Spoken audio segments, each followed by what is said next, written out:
Xbox is to blame for the fact that PlayStation now cancels releases of games on the physical media. Yes. I don't want to beat the men while they're down. Xbox, they're going through a lot and they're trying to figure their way out. But let me explain, because it'll make sense. First, let me remind you of the good old days. The good old days were this generation, so it's like, what, 2 generations now ago, where we had PlayStation 3 and Xbox 360 competing. The reason why those were good old days is because they were neck and neck, right? Like PlayStation 3 in some cases was outperforming, but Xbox had a strong lineup of unique games exclusive to Xbox. The hardware outside of Red Ring of Death was performing fine. In terms of the cost, they were great. They were affordable. Like people can go take them on a submarine and use them. Military used them a lot, right? Like there were so many different use cases, even though PlayStation 3 technically in some cases was a little bit more capable in terms of like the hardware they had on, but it was harder to develop for. It had a lot more issues for the development that they had to figure out, right? Like where Xbox was just natively easier to work with, and a lot of developers loved it, and that's why they loved to partner with Xbox. So great generation. Things were going well. Then Xbox decided, hey, we're really doing well, right? And you'll see the theme there that's going to be kind of like reoccurring again. They were like, we're doing well. In some cases, we're outselling PlayStation 3. Everything is going great. Now we can do our Microsoft thing and kind of like put our foot on the throat of the market a little bit. And they essentially announced Xbox One, where they were like, yes, so it's going to be bundled with Kinect. It's going to be $100 more expensive than PlayStation 4. By the way, it's all about the TV and media. And here's the TV box, and you can watch football and you can watch other sport activities and the regular TV channels. But by the way, it has to be always connected online. You can no longer use it without internet connection. So all of you people who are using an Xbox 360 on Submarine get screwed. Now you have to bring this thing and always have it connected. Otherwise you cannot play. Then they were trying to pedal it back and be like, no, it just needs to connect like every, I think, day, every week. I don't remember. It was over 10 years ago. But there were a lot of these, again, Google Gemini, when, I guess Google search, when it was generating this summary for me, called out like anti-consumer policies, right? And again, coming back to any one of these consoles, the big thing is always, do you have enough interesting games to justify people investing the money to buy this piece of hardware, right? So they did not. And PlayStation 4 at the same time learned a lot from their lessons on the PlayStation 3 era, right? Like PlayStation 4 became a lot easier to develop for. There was a lot more developer friendly. They still doubled down on a lot of unique exclusives, and those games were great, right? Although they were not released also timely, where in the past the new console would usually have like 3-4 must-play games immediately with the launch. PlayStation 4 they didn't, but eventually they caught up and they released enough interesting games that were exclusive to PlayStation 4. And you saw this kind of like momentum shift where Xbox had this momentum from the 360 era. They were doing really well. People loved them. They were pro-consumer. People were like, yeah, great, I'm Team Green. And then they do all of this because they got a little bit caught on in their own hype, and they were like, we can do all of this. They didn't. They couldn't. That shoot them in the foot, and PlayStation, because they got their stuff together, they were able to go and take over, right? And what you saw from there is this kind of like explained pretty well in this sales chart, right? This is kind of like, again, you can go look it up on the Wikipedia. If you have to look and compare, right? Like Xbox 360 sold, again, over 80 million units to date. You have to scroll much further to go find Xbox One and even Xbox Series X, which was, again, the release, the new updated version of the Xbox, more powerful to match PS5. But at that point, Xbox lost all the momentum, right? Like they lost, there were not enough exclusives. They had a bad PR going up against them. PlayStation was really taking advantage of their good PR and their wave of things. So combined, even if you look at Xbox One and Xbox Series X, it's like what, 86 million and change. That barely even reached the Xbox 360 sales, and it barely even reached the PlayStation 3 sales, and they're definitely nowhere close to PS4 or PS5 in terms of the actual sales. So like PlayStation cleared them, right? Xbox 360 was a great console, very popular, but it was 21 years ago, right? And since then, Xbox got too high on their own supply, so to speak, and PlayStation just took over and created banger after banger in terms of the consoles. So what happens now? That PlayStation is like, hey, we got it. We won the console war. Xbox is nowhere even close, and now you see all these changes and studio closures, studio independence, layoffs, and all those kind of things. PlayStation were like, we own this. Now we can put our foot on the kind of like throat of the consumer, and they start doing this like very interesting moves. They basically, and it's all in the recent, probably like a year or so, right? Like they announced, hey, PS3 will stop receiving the support. We'll essentially stop the online store will be closed. We're gonna obviously not release anything new. They haven't released anything new for a while now, in terms of the games and the content. But like they're nudging people and saying like, hey, your console is about to go out. In all of those like millions of people that you saw, 80 million plus of people who bought the PS3, you should be, if you haven't already, upgrade to PS5. And PS5, because you kind of like, I don't know if you spotted on this chart, we'll show for a second, PS4 is still kind of like outselling, right? PS5 is kind of like matching it, but not necessarily yet there in terms of the size of the sales. So you can clearly see Sony's now like, we want people to go buy PS5. We don't want them to buy PS4. And although we keep increasing the prices, and I forgot I should probably also, multiple price increases, right? We are kind of like increasing the prices by almost like by now like $200-300, I think, compared to when it was, right? Like where all the consoles would always drop in like $100 every year. All of these generation of consoles keep increasing. And again, there's, yes, RAM storage issues, pricing, blah, blah, blah, blah, blah. But ultimately, it's never been more expensive to be a gamer in the console space, and PC in the same kind of like bucket because of the component pricing. But they don't like that.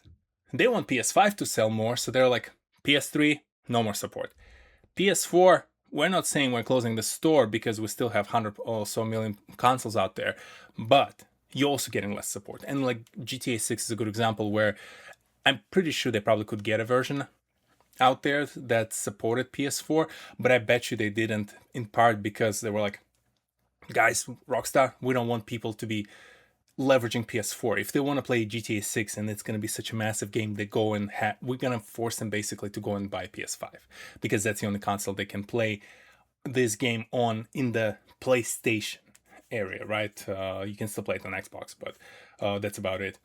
And then you had the announcement of no more PC ports. And I think that's also purely tied not to the fact that like PC ports are very popular, right?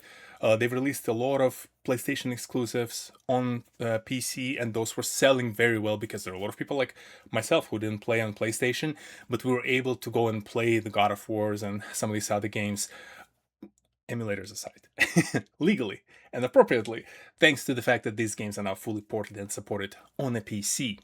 Right, and they're not just announced, they're no longer doing this. And again, that's a very anti-consumer choice, and I bet you it's purely driven by the fact that they want to force people to buy PS5. They're basically saying, yep, you want to play some of these games? Good luck. No PC ports for you. You're gonna come and buy our overpriced console right now, or just go. What are you gonna buy Xbox? What are you gonna play there, right? So that's basically the reason for that. And then there was this whole debacle right around the time, I think it was with Canal Plus, I'm forgetting what other companies, but basically some media right disputes. And a lot of people had some of these movies on their accounts. They were able to watch them, and PlayStation pulled all of them out. You spend your money, but tough luck. We're going to take out all these digital purchases away from you because you had a license. You didn't technically own that content, right? And so they had this losing streak already going. And it's all they can do this because, again, what are you going to play on Xbox? You're not. So you're going to come with us, right? And we're going to force you to buy PS5. And that set the stage for them to double down and really make this massive announcement where they basically said, hey, starting basically about 16 months from now, 18 months from now, we're going to stop releasing physical releases of our games. You're going to have to go and download them from our store. Terrible decision, right? And I'm sure if you're watching this video by now, you've seen plenty of content around all the reasons why this is a bad thing. But I just want to focus on the area of like why they're doing this, right? And big why is of course the financials, right? And there are like a couple of articles came out. One of them came out like 6 years ago, and I'm forgetting, Dr. Serkan Toto, who did the analysis like 6 years ago. So I'm just comparing digital sales versus physical sales.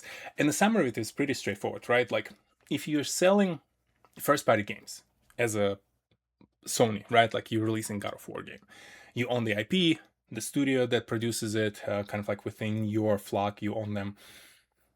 you make about 65% of the sale. So if your game goes for 70, $80, you make 65 of it. The reason being because the retailer takes a cut, production costs money, right? Like to make the case, to make the actual CD. So you make a lot less money than if you launch it digitally, because digitally it's your own game, your own studio, released on your own console within your own store. You get to keep all of those money. And even for the third party, although you get the licensing, and again, you have to go and like the money that's being spent with you actually goes back primarily to the publisher. If say again, Take-Two releases GTA, right? You get still to keep about 15 to 20% of their revenue, but the rest of it goes back to the Take-Two Interactive, right? With digital now being fully on you, you no longer have to accommodate all those like hardware fees that you kind of like have to set aside to the physical producers because you're not producing necessarily your own games and your own packaging, but you also have a fixed fee. And it's kind of like pretty common, right? Like if you look at the App Store, you look at Google Store, 20 to 30% is what the margin that these digital stores charge for any time you purchase something, even if it's not for their own game, right? Like you purchase digital DLC or something else, right? They're still going to take 30% of that money. Steam does the same way, right? Like that's pretty common standard. But it's again potentially double the amount that you used to be able to make off of these sales. So like financially, that's absolutely makes total sense for Sony. Hey, we just make way more money through this. We're gonna keep our shareholders happy, our executives will be happy, so we're gonna go this route. But the reason I'm blaming Xbox for this as well is because they lost the competition. And lack of competition for PlayStation today is what allows them to do all of this. Like, they can, and they probably will, who knows, by the time this video is out, post some like more public announcement and maybe delay this change or maybe, announce something else that they're going to do and experiment with. But also, they don't have to. Because again, where Xbox is today, they're in no way, shape, or form can offer a competitive solution against what PlayStation offers, right? PC is kind of like in its own bucket and it's going to do okay, but PC is also under the pressure right now. Steam Machine is under pressure right now from all the hardware costs. But from the perspective of publishing, type of games they have access to and that exclusive to their console, Xbox has nothing to offer, right? Like Fable is coming out, and I love Fable, but I don't even recall. I think actually Fable is still even launching. Yeah, like I can know who is maybe Halo. It's gonna be exclusive, right? Maybe one other game, Forza or somebody. Even Forza, I think came out recently on the PlayStation. So it's like they have no games, basically. Xbox to go and justify people spending time and spending money just on them. And the argument can be like, hey, something like GTA does come out on the Xbox, so if you have Xbox, you can play it there. But the challenge is like that's probably one game that people really care about right now, and they'll probably choose one of the consoles if they don't have one to go and purchase it. And hopefully, because of all these anti-consumer practices, they will go and pick an Xbox to play on it. But ultimately, what else do you have a choice for as a gamer? Like that's what sucks right now, right? Is that the circle is kind of like narrowing for you in terms of like you can no longer go and support the other, like Team Green, and say like, okay, we're gonna be over here, and because of this motion, PlayStation's like, hey guys, like what happened to the Xbox One, right? Like Xbox thought that they have the way to pull this kind of a move, and they tried to be anti-consumer, and they tried to create all these rules about always online check-ins and always having kind of like high price and a Kinect attached by default, but they were forced to remove all of that because of the fact that people said, okay, screw you too then. We're going to just go and buy PlayStation 4. They had that option. And PlayStation 4 had enough to offer that people were able to say that and go and be happy with that move. Yes, sure, they lost access maybe to some games like Gears of War, right, on Halo, but there was plenty, like the grass was greener on the other side, and they were able to take advantage of the PlayStation 4. And so today in this world, we don't have that second team that people can go root for and support and switch over to. And Xbox is going through enough changes right now under Asha Sharma that we'll also see where they're going to land. But that switch would require them probably to go turn around. It's not an easy kind of like boat to turn around. It's a massive, dreadnought that you have to slowly turn. So it's going to take time, probably a couple of years for Xbox to go develop a better console, have enough of slate of games that people really care about and excited about that are exclusive to your platform, and the pricing and all the other decisions around your product are consumer friendly enough for people to go and say like, hey, we're going to go support Team Green. That can happen in the next evolution, right? Like in the PlayStation 6 versus whatever the hell they're going to call Xbox by then. Hopefully, that's one of the things Asha will address, and they're going to have much better naming convention for the products. But at that generation, I can see Xbox like coming out of the door swinging, and if they still care about the console market, go and do something interesting that people look at and say like, screw you too, PlayStation. We're gonna go Team Green now because they have everything that we wanted. Maybe we're gonna miss a couple of games over here, but we have enough going on positively over there that it's gonna justify us buying Xbox versus you. And that will be the kind of like a cold shower for the PlayStation executives to be like, wait a second, we can no longer pull this weight. Okay, let's go more pro-consumer friendly. Release games on USB sticks or something, like do some things that's going to be more interesting and kind of like exciting for the customers, right? But right now, because there's no choice, like I don't think this is the last move by PlayStation that's going to be this negative, because yes, there's no physical games. I don't see them reverting on this. I think they have enough of weight to pull, and they know they're like, yeah, you're not going to buy anything else. Sucks for you, but you're going to have to buy it from us, right? But then also, there've been rumors and murmurs about like them doing the online check-in right now. I think they're like, looking at someone else's homework over there, and they're saying, yeah, why won't we ask people to check in with us once a month? I think there was like once a month. That's what there's some basic rumors and no clarity in terms of what those check-ins will be. But I wouldn't be surprised PlayStation brings it, because again, what are you gonna do? Are you gonna buy Xbox? Not right now. No, you won't. So we can do this, man. Sucks for you, but you're gonna have to online check in with us because we want to make sure you're buying legal games and you're buying them from us only, right? So that's one example. But also the pricing, no sales, right? They can start saying, hey, yeah, games are always $70. No summer sales for you, because again, what are you gonna buy? Are you gonna buy God of War on PC? No, you won't. You want to play it? Shell out 70, $80 for us. I've made the video already about where I think Xbox is going. If you want to go check it out, I have my opinions where I think the direction of travel is, considering Satya's statements, considering Asha's background. Again, might be reasonable, but just also considering the fact that I think Microsoft is too deep right now in the whole AI race for them to care enough about making big enough of a statement in the world of video games. Because someone did the comparison, I think, I don't have it in front of me right now, but roughly like Xbox as a business is something like 15% of Microsoft's total revenue. For Sony, PlayStation is like 80% of their revenue. So like for Sony, they are very much like, executives, that's top of their mind.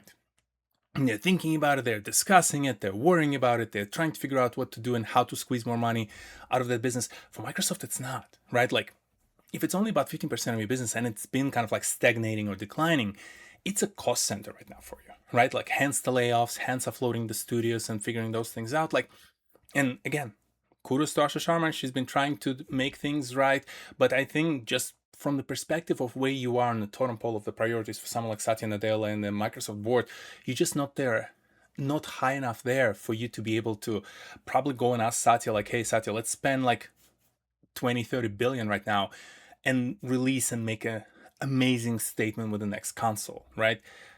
We don't know where the world is going in that regard, and we think we're going to make way more money with AI, so like that's where we're going to pump all of our billions, right? We're not going to pump it into the new console.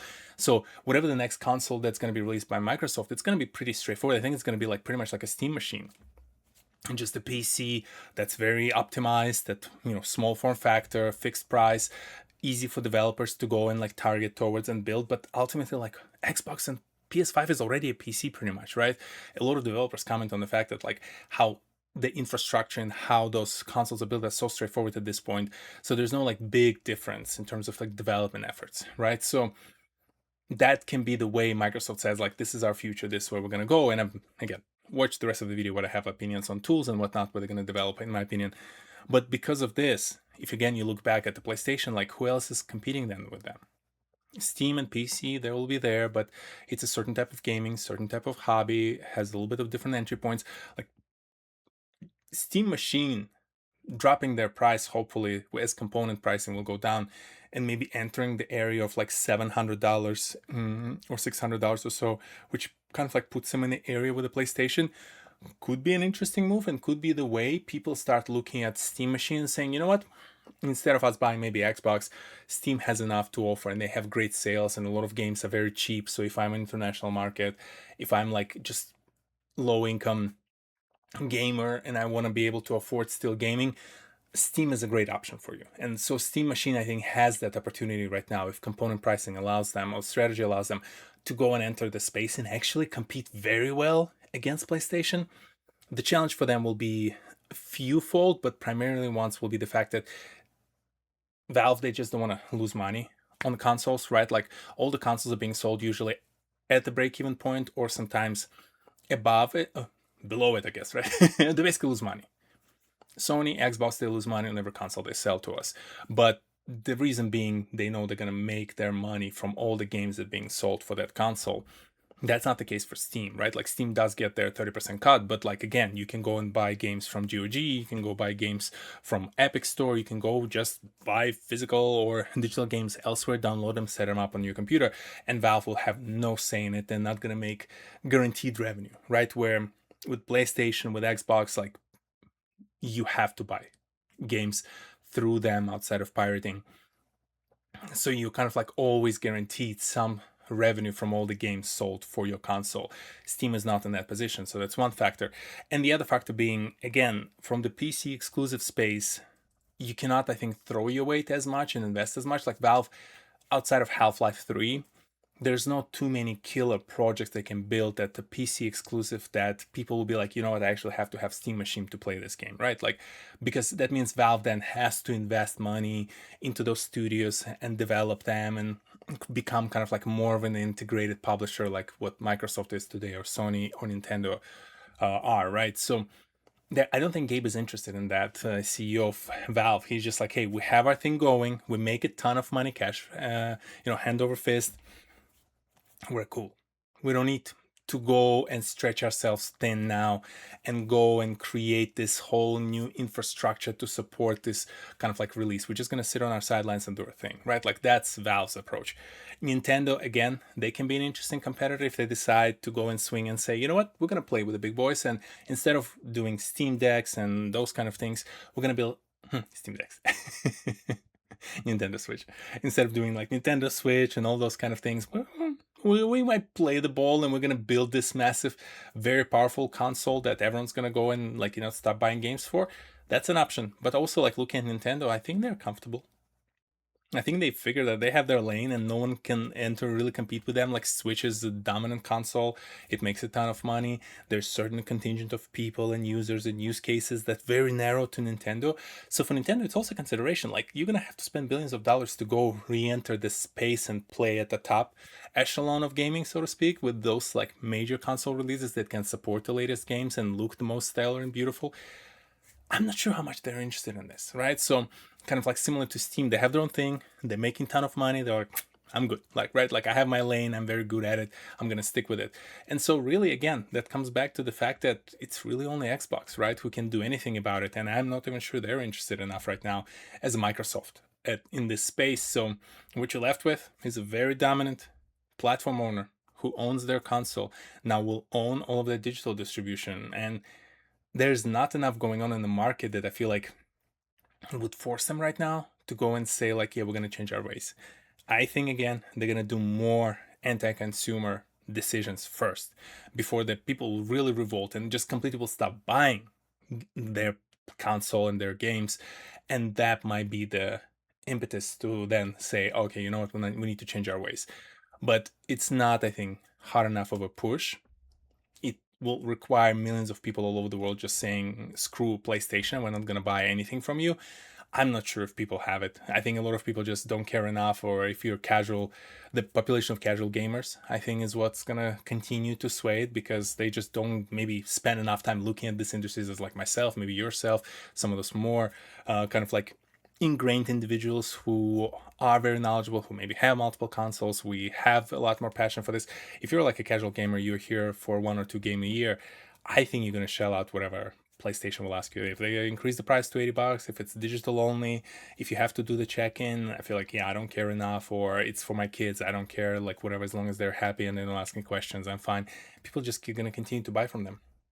And us, like, where I think is still a vocal minority, where yes, we might be able to boycott things when we're going to be loud online, but it's probably not going to hurt them enough, and they'll be able to make it up on the next price increase on the console or the gamings for those casual consumers. So yeah, it sucks.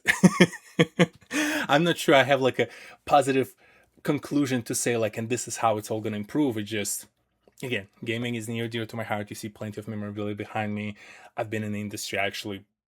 Fun fact, one of the first jobs that I had actually wrote about video games. It's still something I monitor and kind of like clearly pay attention to, as much as I don't play as much as I used to, but I still care. I care about game developers. I care about this as an art form. I think it's an ultimate art form, gaming, in terms of like what games represent and how they combine all different art forms in its own kind of like unique shape. Like, it's fun. Like, it's a fun industry, and it just sucks seeing how the moment one of the major companies kind of like loses the battle and it becomes a very dominant monopoly like structure, you have these people just saying, okay, we're just not going to squeeze you up, because that's what we care about. We care about squeezing out the money. We don't really necessarily care about you as a consumer, which a whole nother topic and something I've vented on and ranted about in other videos about other companies and other industries doing something similar. So just like, I don't know, be like Steam, be like Gabe, be somewhere on the boat, be happy with the money you're making, and just be consumer friendly. Like, I want companies to be like that. Like, anytime I see this kind of greed, it just angers me from the perspective of like, it doesn't have to be that way. Like, you can still, like, you will be okay having $1 less million, $2 less million on your bank account. For some of these people, it's like you're already well off, you have generational wealth. Just like, share a little bit, be friendly to consumers, create something that people will enjoy. Like, if it's my company, I would want to see positive impact that I'm making. I would want people to be excited about my brand, but a lot of these folks are just like in that short-term thinking, and it's less about we want to do best for the consumers. It's more about how much we can get away with without pissing off the consumer. Like, that's a logic. That's a difference, and it makes a massive difference in the approach that these companies take. So, yeah, man, I don't know. We'll see. As I said, the only joker in the ace that we have as a consumer, if Asha has enough of a pool internally within Microsoft and somehow she convinces Satya and the board to invest in the Xbox, and come a couple of years from now when things, hopefully settle in a little bit in the component pricing market, they just really double down and release some amazing console that's really consumer friendly, price sensitive, has some interesting projects on it.